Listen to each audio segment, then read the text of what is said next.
You, John Fitzgerald Kennedy, do solemnly swear I, John Fitzgerald Kennedy, do solemnly swear that you will faithfully execute the office of President of the United States that I will faithfully execute the office of President of the United States and will, to the best of your ability, and will, to the best of my ability, preserve, protect, and defend the Constitution of the United States. preserve, protect, and defend the Constitution of the United States. So help you God. So help me God.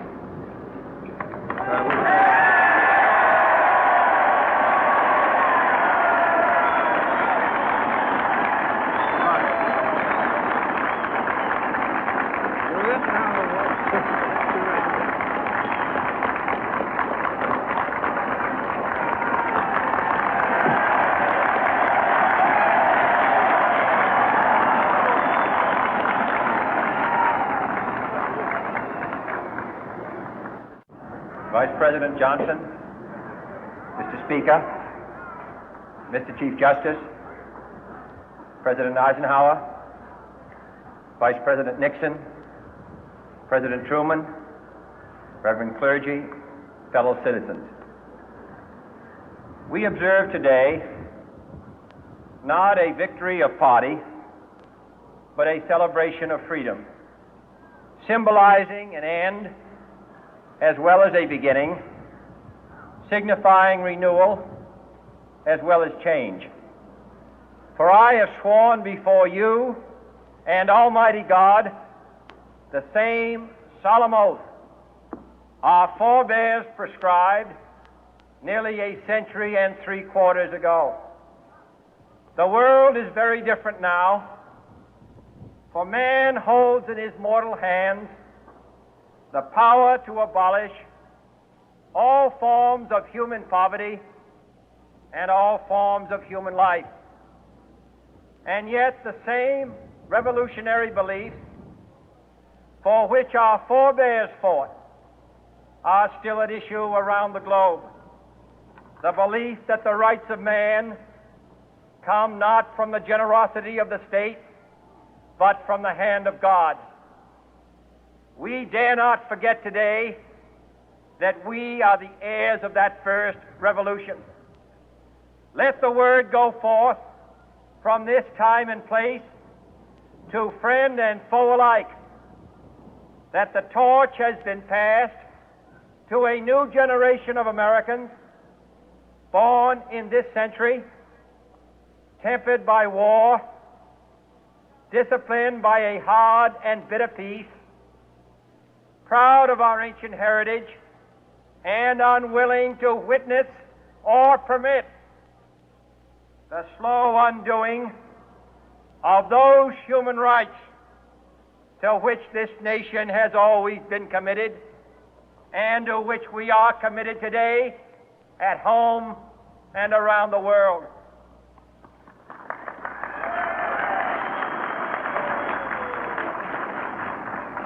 Let every nation know, whether it wishes us well or ill, that we shall pay any price, bear any burden, meet any hardship, support any friend, oppose any foe to assure the survival and the success of liberty.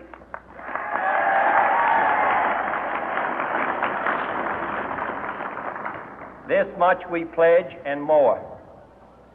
To those old allies whose cultural and spiritual origins we share, we pledge the loyalty of faithful friends.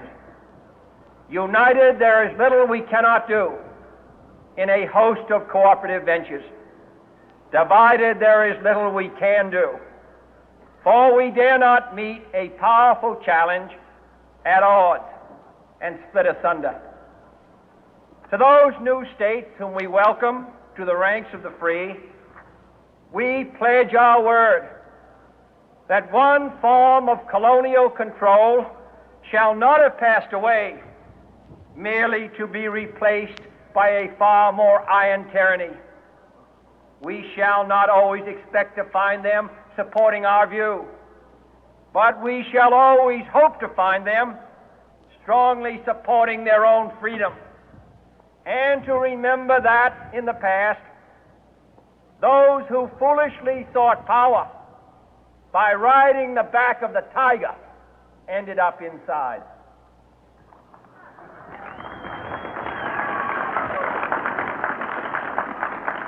To those people in the huts and villages of half the globe struggling to break the bonds of mass misery, we pledge our best efforts to help them help themselves for whatever period is required, not because the communists may be doing it, not because we seek their votes, but because it is right.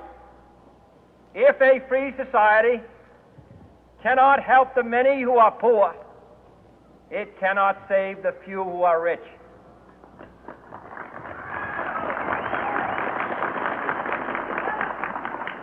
To our sister republics south of our border, we offer a special pledge to convert our good words into good deeds, in a new alliance for progress, to assist free men and free governments in casting off the chains of poverty.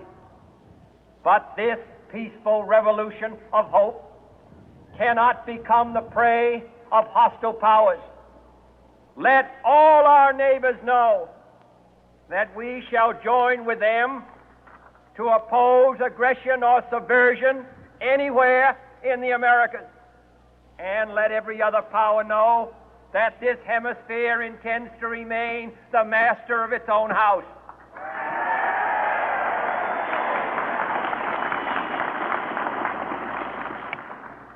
To that World Assembly of Sovereign States, the United Nations, our last best hope, in an age where the instruments of war have far outpaced the instruments of peace, we renew our pledge of support to prevent it from becoming merely a forum for invective, to strengthen its shield of the new and the weak, and to enlarge the area in which its writ may run.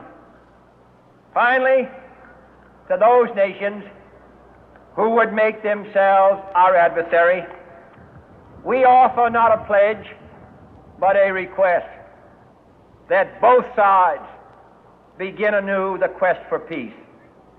Before the dark powers of destruction, unleashed by science, engulf all humanity in planned or accidental self-destruction, we dare not tempt them with weakness, for only when our arms are sufficient beyond doubt can we be certain beyond doubt that they will never be employed.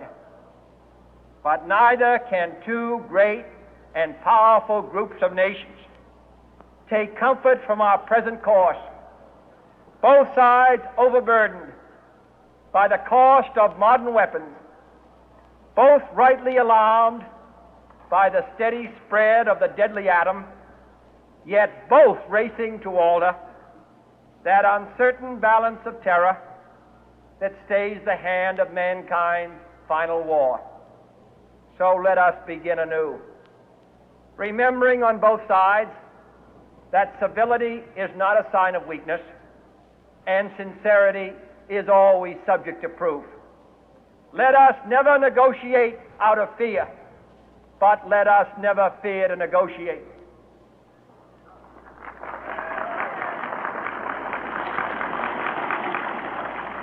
Let both sides explore what problems unite us, instead of belaboring those problems which divide us. Let both sides, for the first time, formulate serious and precise proposals for the inspection and control of arms, and bring the absolute power to destroy other nations under the absolute control of all nations.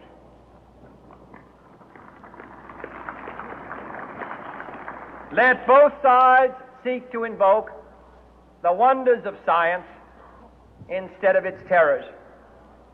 Together, let us explore the stars, conquer the deserts, eradicate disease, tap the ocean depth, and encourage the arts and commerce. Let both sides unite to heed in all corners of the earth the command of Isaiah to undo the heavy burden and let the oppressed go free. And if a beachhead of cooperation may push back the jungle of suspicion, let both sides join in creating a new endeavor, not a new balance of power, but a new world of law, where the strong are just and the weak secure and the peace preserved. All this will not be finished in the first 100 days, nor will it be finished in the first 1,000 days, nor in the life of this administration, nor even perhaps in our lifetime on this planet. But let us begin.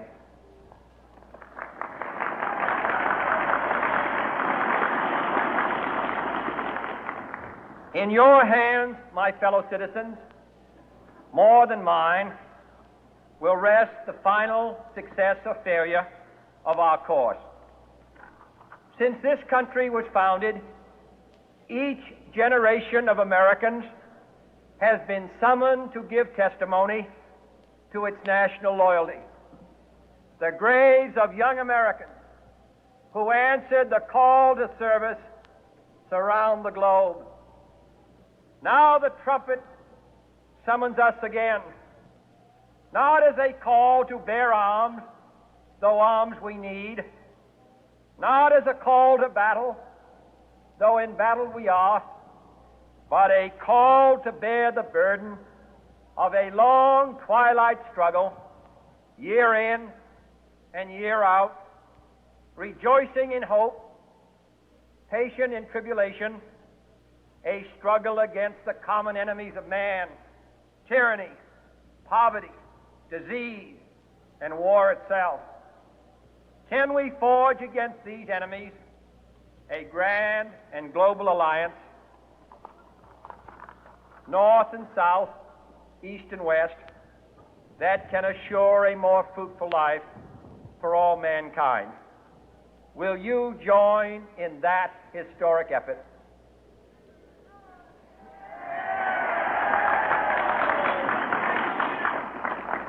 In the long history of the world, only a few generations have been granted the role of defending freedom in its hour of maximum danger.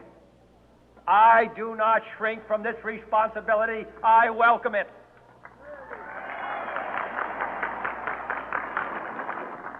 I do not believe that any of us would exchange places with any other people or any other generation. The energy, the faith, the devotion which we bring to this endeavor will light our country and all who serve it. And the glow from that fire can truly light the world. And so, my fellow Americans, ask not what your country can do for you, ask what you can do for your country.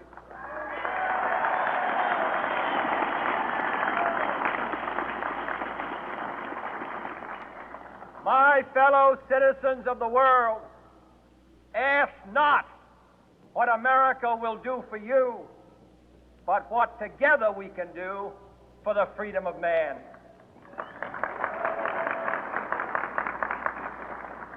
Finally, whether you are citizens of America or citizens of the world, ask of us here the same high standards of strength and sacrifice which we ask of you. With a good conscience, our only sure reward, with history the final judge of our deeds, let us go forth to lead the land we love, asking His blessing and His help, but knowing that here on earth, God's work must truly be our own.